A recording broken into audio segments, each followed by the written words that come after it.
कि दिल्ली में हम लोगों ने शिक्षा मुफ्त कर दी। एक एक गरीब के बच्चे के लिए 18 लाख बच्चों के लिए शानदार शिक्षा का इंतजाम किया। अगर ये लोग आ गए तो मुफ्त शिक्षा बंद कर देंगे। पत्र दिल्ली के लिए ही नहीं, देश के लिए बेहद खतरनाक हैं। मुझे खुशी है कि इन लोगों ने ईमानदारी से कबूल कर लिया है कि इनकी असली नीयत और असली मंशा क्या है। कोई भी अगर इन संकल्प पत्र को पढ़ेगा तो उसका खून खौल उठेगा। उन्होंने 4 दिन पहले जो हम बार बार कह रहे हैं कि दिल्ली में हम लोगों ने शिक्षा मुफ्त कर दी। एक एक गरीब के बच्चे के लिए 18 लाख बच्चों के लिए शानदार शिक्षा का इंतजाम किया। अगर ये लोग आ गए तो मुफ्त शिक्षा बंद कर देंगे। हम लोग बार बार कह रहे हैं कि अगर ये लोग आ गए तो मुफ्त इलाज बंद कर देंगे, अगर ये लोग आ गए तो मुफ्त बिजली बंद कर देंगे। अगर इन्होंने पहला संकल्प पत्र 4 दिन पहले जारी किया, उसमें इन्होंने साफ साफ लिखा कि दिल्ली के मोहल्ला क्लिनिक बंद कर दिए जाएंगे। तो दिल्ली के लोगों को जो फ्री इलाज मिल रहा है, वो फ्री इलाज दिल्ली के लोगों का आज जो दिल्ली के लोगों को मिल रहा है दिल्ली के मोहल्ला क्लिनिक अस्पतालों में, वो बंद कर दिया जाएगा। इन्होंने साफ साफ अपने संकल्प पत्र में घोषणा कर दी है। और आज का इनका ये संकल्प पत्र है। इस संकल्प पत्र में ये लिख रहे हैं कि दिल्ली के स्कूलों में मिलने वाली फ्री शिक्षा को बंद कर दिया जाएगा। इसमें लिखा है, सरकारी शिक्षण संस्थाओं में दिल्ली के जरूरतमंद छात्रों को मुफ्त शिक्षा दी जाएगी।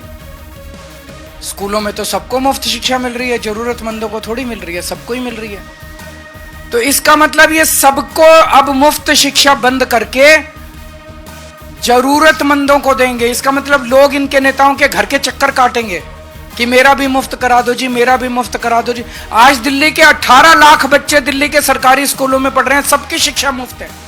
आज इन्होंने घोषणा कर दी कि दिल्ली में मुफ्त शिक्षा बंद कर दी जाएगी। परसों इन्होंने घोषणा की थी दिल्ली में मुफ्त इलाज बंद कर दिया जाएगा।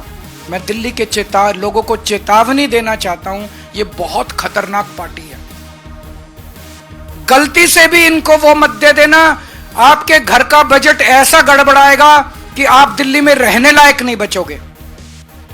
एक बच्चे की आज प्राइवेट में इलाज करा, प्राइवेट में पढ़ा लो, 5,000 रुपए महीने का खर्चा एक बच्चे का तो आ जाता है। 2 बच्चे अगर आपके हैं तो 10,000 रुपए महीने का खर्चा आपका बढ़ जाएगा सीधा। आज आपका सरकारी स्कूल में बच्चे 2 पढ़ रहे हैं, अच्छी शानदार शिक्षा मिल रही है, उनको 10,000 रुपए आपको हर महीने तो बच्चों की फीस पे खर्च करना पड़ेगा। मोहल्ला क्लिनिक में जाके आप इलाज कराते हो, एक डॉक्टर की फीस ही कम से कम, प्राइवेट डॉक्टर के पास चले जाओ, 600 रुपए 700 रुपए कहीं नहीं रखे। फिर वो 2-4 दवाइयां लिखता है, 2-4 टेस्ट लिखता है। एक डॉक्टर की विजिट सिंपल खांसी जुकाम हो 2,000 रुपए लग जाते हैं। अगर मोहल्ला क्लिनिक और अस्पतालों में फ्री इलाज बंद कर दिया गया, कम से कम 5-7 हजार रुपए तो महीने का आपका ये खर्चा, 15,000 रुपए तो ये खुद मान रहे हैं कि हम बंद कर देंगे, आपके 15,000 रुपए का एक्स्ट्रा खर्चा आएगा। मुझे बेहद खुशी है कि भारतीय जनता पार्टी ने ईमानदारी से कम अपने खतरनाक मंसूबों को दिल्ली की जनता के सामने कबूल किया है। अब कुछ और कहने लायक बचा नहीं है। अगर आपके कोई प्रश्न है तो पूछ लीजिए।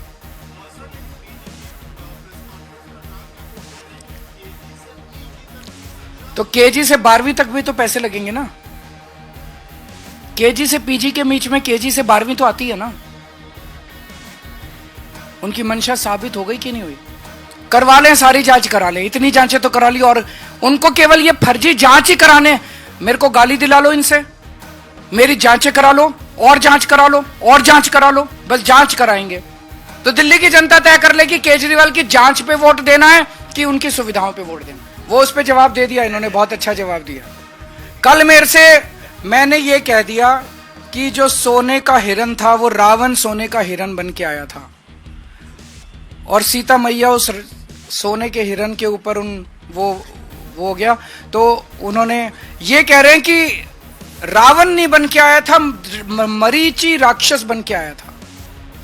तो मेरी वो पूरी भारतीय जनता पार्टी आज धरने पे बैठी है मेरे घर के सामने कि मैंने रावण का अपमान क्यों किया, मैंने रावण का अपमान कैसे कर दिया। पूरी भारतीय जनता पार्टी इनको रावण से इतना प्यार है, राक्षसी प्रवृत्ति है इन लोगों की। मैं दिल्ली के झुग्गी वालों को और गरीब तबके को खासकर चेताना चाहता हूं कि अगर ये आ गए तो ये राक्षसों की तरह निगल जाएंगे आप लोगों को। बहुत बहुत शुक्रिया।